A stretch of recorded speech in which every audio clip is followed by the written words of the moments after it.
bienvenue dans cette nouvelle vidéo d'école Michel Africaine. Pour ceux qui ne me connaissent pas, moi c'est Dassi Kamra David, informaticien. Et je suis là devant vous pour vous parler de l'école Michel Africaine.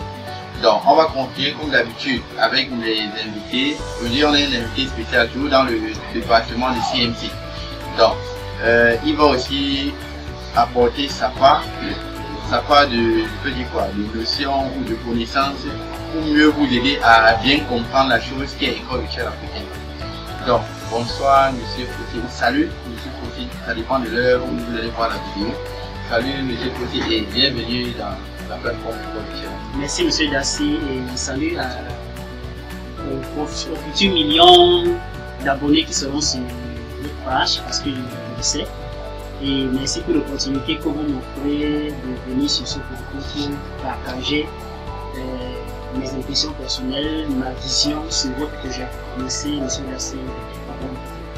Ok, bon, comme il est de coutume, il doit se présenter, il doit nous parler de lui parce qu'il faudrait que les élèves sachent avec qui ils ont affaire. Je procède à vous. Merci une fois de plus, monsieur Dassi. Pour ceux qui ne me connaissent pas, ou pour ceux qui reconnaissent uniquement le visage et qui se demandent qui c'est, sachez que je suis monsieur Fossi Nicolas. Je suis enseignant d'histoire, géographie, ECM, mais plus spécialisé en géographie, diplômé de géographie en fait. Et j'enseigne dans plusieurs établissements de la place où je dispense les cours de la saison terminale. Et je pense que je peux être d'une bonne aide pour le projet qui est en cours. Je vous passe dans la parole, monsieur Dassi. Merci pour votre support. Ok, donc, comme vous savez, l'école Michel Africaine veut aider au maximum les élèves. Vous voyez, on multiplie les matières. Donc, dans le but de vous permettre de mieux réviser. Donc, avant, il y avait juste informatique, mais avec le temps, vous voyez qu'on peut déjà faire de 9 matières, 10 matières. Vous voyez que c'est pas petit. Avec ces 10 matières, un enfant peut sérieusement, même sans les cours de répétition, mieux préparer son examen. Donc, puisque vous êtes déjà là, je vais profiter pour vous poser une petite question que j'avais senti tout de suite. Merci. Donc, en fait, je voulais un peu savoir votre vision par rapport au projet, puisque on a déjà posé, on a déjà échangé par rapport à l'école Michel. Je voulais un peu savoir votre vision par rapport au projet. Merci pour le plus.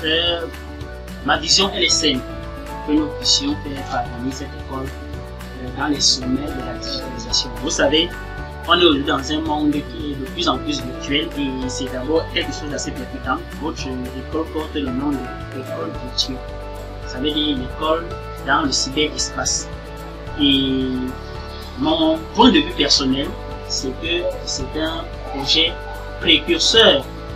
C'est précurseur par rapport à ce que le gouvernement camerounais a déjà mis sur pied pour que nous puissions être en même temps connectés avec nos enfants, non seulement à l'école, mais également dans nos domiciles. L'école ne s'arrête plus uniquement aujourd'hui lorsqu'on a sonné à 15h30.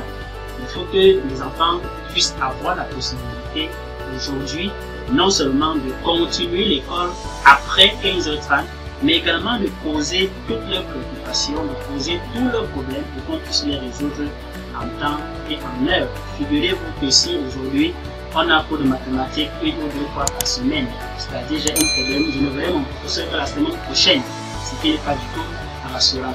Alors qu'avec l'école virtuelle africaine, l'enfant sera à l'écoute au quotidien, à l'écoute instant après instant. Donc mon point de vue, et c'est vraiment que le projet, ça va aller encore plus loin, ça va encore avancer, ça va prendre encore de la vitesse. Et pour cela, nous allons faire tout ce qui est de notre pouvoir pour que ça puisse vraiment nous connaître. Merci, j'espère avoir répondu à la question par rapport à ma vision de ce projet-là. Merci. Merci grand. Et là, on voit déjà que M. Fossi a déjà vraiment épousé, je veux dire, les idéaux de l'école Michel Africaine. Donc, en fait, pour compléter ce qu'il vient de dire là, vous savez, il y a des gens qui ne savent pas. L'école Michel ne se limite pas seulement à YouTube. Nous avons aussi un site internet. Et dans ce site, le but du site, c'est de faire quoi? Dans le site, il y a le forum de discussion. Et dans ce forum de discussion, l'apprenant, par exemple, lorsqu'il finit le cours, il pourra arriver à la maison, s'il a dit ceci. Il se connecte par exemple sur son espace, c'est l'école Michel Africaine. Il pose son problème. il y aura un des enseignants de l'école virtuelle qui va répondre à cette préoccupation. Donc ça veut dire qu'on n'attend pas seulement l'enseignant en classe, il peut résoudre son problème avant d'arriver. Exact. Donc, et en plus de ça, sur le site même, pour ceux qui ne sont pas abonnés à la chaîne, vous pouvez vous abonner maintenant, ou aussi à travers le site on peut accéder à la chaîne. Et il y a aussi des supports de cours. Il y a près de 800 supports de cours, donc PDF, que vous pouvez déjà consulter. Et ça, ce n'est que pour un début, puisque les vacances, on doit essayer d'augmenter encore notre banque de produits. Donc, je pense que sur ce point-là, nous sommes déjà d'accord, tout le monde a déjà compris les enjeux d'école virtuelle. Donc, aussi, comme troisième question, donc, je vais un peu vous demander votre point de vue. On va quitter le cadre de l'école virtuelle. Je vais un peu demander votre avis par rapport à la digitalisation des enseignements. Il s'agit bien évidemment d'une question assez complexe, mais en même temps aussi simple à répondre. Vous savez, nous sommes aujourd'hui dans l'ère du numérique. Et quelqu'un m'avait dit, l'alphabet du 21e siècle ne sera plus celui qui ne sait ni lire et écrire, mais celui qui ne maîtrise pas l'outil informatique. Ce qui veut dire que plus le temps avance, plus nous devons nous imprégner de l'outil informatique. Et la digitalisation de l'école camerounaise a été mise sur pied par le ministère de l'Enseignement secondaire pour le cas qui nous concerne, pour emboîter le pas sur ce qui se fait depuis la nuit des temps dans les pays développés. Et je pense, à mon humble avis, eu égard des nombreux problèmes que nous rencontrons au quotidien concernant la connexion, concernant le réseau et consorts, il s'agit d'un bon projet qui met l'apprenant en face de ses priorités, en face des objectifs qu'il a à atteindre au quotidien.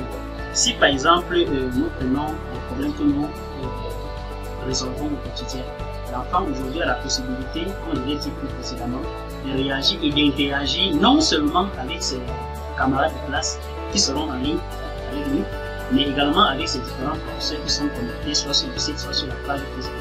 Donc c'est assez important de le savoir. Cette école virtuelle et dans son ensemble digital, c'est quelque chose d'assez important pour mettre l'apprenant, comme je l'ai dit, step by step, comme on dit, étape après étape. Un enfant aujourd'hui qui a simplement un téléphone, qu'il soit techno ou de cette façon de publicité, est aujourd'hui capable d'être en contact avec le plus nouveau, d'être en contact avec les vidéos, d'être en contact avec les textes qui ont été écrits, expliqués et illustrés par d'autres enseignants. Donc, à mon humble avis, il s'agit simplement d'un projet assez innovateur, d'un projet assez porteur et qui, dans la longue, va permettre à l'école camerounaise de grandir encore un peu plus. J'espère avoir répondu à la question de M. Lassé. Merci beaucoup pour votre intervention. Donc, en fait, ce que je vais dire maintenant, c'est en complément à ce que mon collègue vient de dire. J'ai fait un constat. Les élèves ont de plus en plus de téléphones. Effectivement. Mais ce qui est encore écœurant, là, c'est bien une réalité, c'est ça. Donc, c'est ça qui est encore bien. Mais ce qui est écœurant, c'est que c'est comme si les élèves ne connaissent pas la chose. Parce que quand tu vas voir un enfant, il est capable de mettre 1 giga par semaine pour aller voir des vidéos qui sur les réseaux sociaux qui n'ont aucune importance significative par rapport à son avenir. On nous dit qu'ils vont devenir des influenceurs, mais il faut être une influenceuse éduquée aujourd'hui, même pour captiver une foule, pour avoir ce qu'on appelle une fanbase. Une communauté. Oui. Bon, et maintenant, alors, ce qui est là, c'est qu'il faudrait que nous, les jeunes, nous comprenions que avoir des plans Android, c'est un petit quoi, c'est capital. Mais maintenant, c'est ce que nous faisons de ces téléphones-là qui est important pour nous.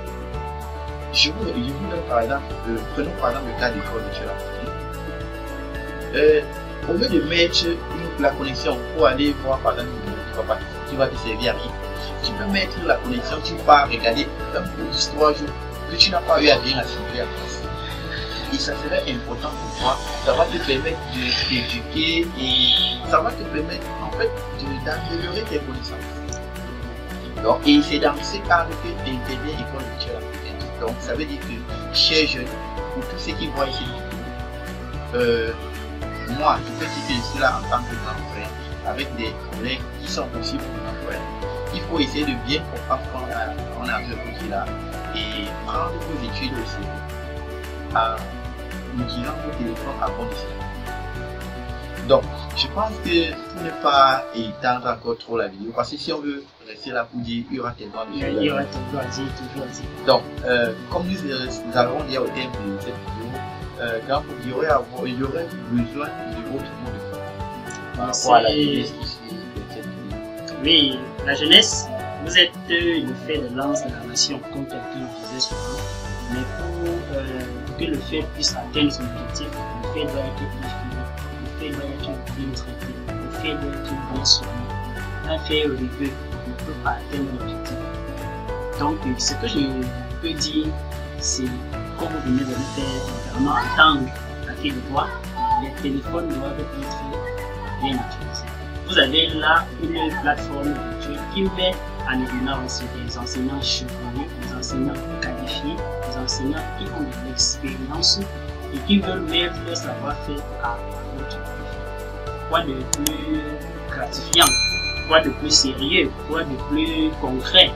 Donc, demandez simplement à vos camarades qui ont un téléphone, qui ont la possibilité de réussir simplement à travers nos cours, à travers nos vidéos, à travers nos publications au quotidien, simplement de venir se connecter sur le site de l'école virtuelle. Après, vous allez vous-même témoigner, et après, vous témoignerez surtout avec beaucoup de succès, mais surtout avec beaucoup de joie.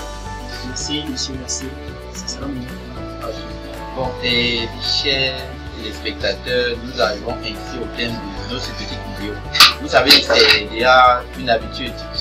On a l'habitude de faire des petites interviews là. Et durant ces vacances là, ça serait comme ça. Vous aurez, école virtuelle africaine, dont il y a environ 10 enseignants. Vous aurez des interviews de ces 10 enseignants.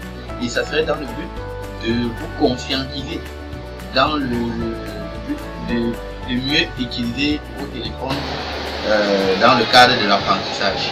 Donc merci pour cette vidéo et on se voit au prochain numéro pour un nouveau enseignant de la plateforme École Virtuelle Africaine.